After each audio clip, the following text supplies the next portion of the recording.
Bharat Ratna BR Ambedkar నేటి భవిష్యత్ తరాలకు ఆదర్శం స్ఫూర్తి అని, ఆయన ఆశయాలు కొనసాగించడం ఆయనకి మనమిచ్చే ఘనమైన నివాళి అని ఎంపీ దగ్గుబాటి పురంధరేశ్వరి, ఎమ్మెల్సీ సోము వీర్రాజు అన్నారు. రాజమహేంద్రవరంలో జరిగిన అంబేద్కర్ జయంతి కార్యక్రమంలో మాట్లాడుతూ అంబేద్కర్ మంచి దార్శనికుడు అని, సమాజ స్థాపనకర్తగా ఆయన నిలిచారని కొనియాడారు.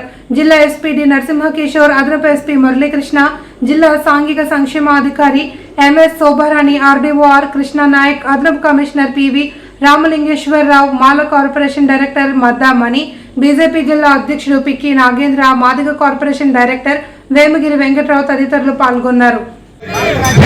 సాహెబ్ అంబేద్కర్ ఆయన జాతీయ నాయకులు, అదేవిధంగా భారతదేశానికి నాయకులు ఆయన.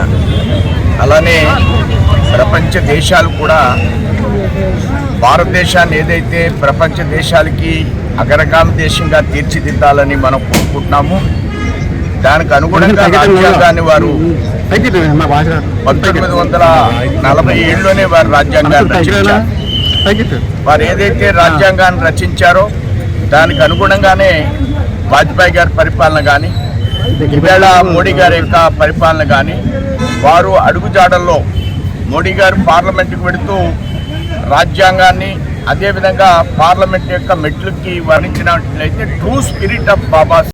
మనం కేవలం ఒక రాజ్యాంగకర్తగా మాత్రమే బాబాసాహెబ్ అంబేద్కర్ గారిని గుర్తుంచుకుంటూ ఉంటాం.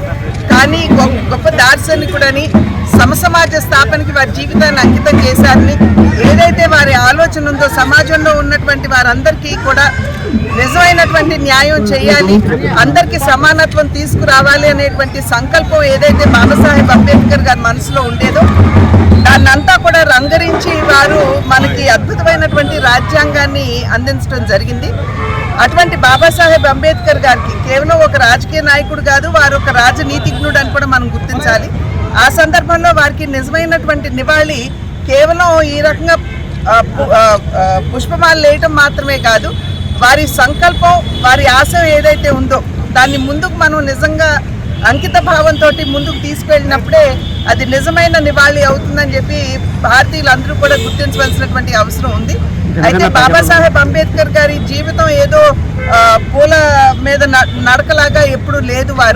వారికి ఎన్నో ఇబ్బందులు ఎదుర్కొని వారు పైకొచ్చినటువంటి వారి ప్రస్థానాన్ని కొనసాగించినటువంటి విషయం మనందరికీ తెలుసు.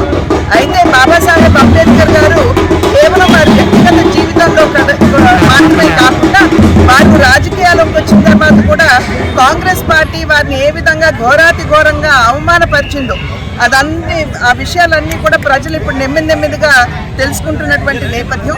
భారతీయ జనతా పార్టీ బాబాసాహెబ్ అంబేద్కర్ గారికి నిజమైన నివాళిగా వారికి భారతరత్న ఇప్పించిన, అది కూటమిగా అంటే భారతీయ జనతా పార్టీ బలపరిచినటువంటి జనతా పార్టీ అధికారంలో ఉన్నప్పుడు ఇచ్చినటువంటి విషయం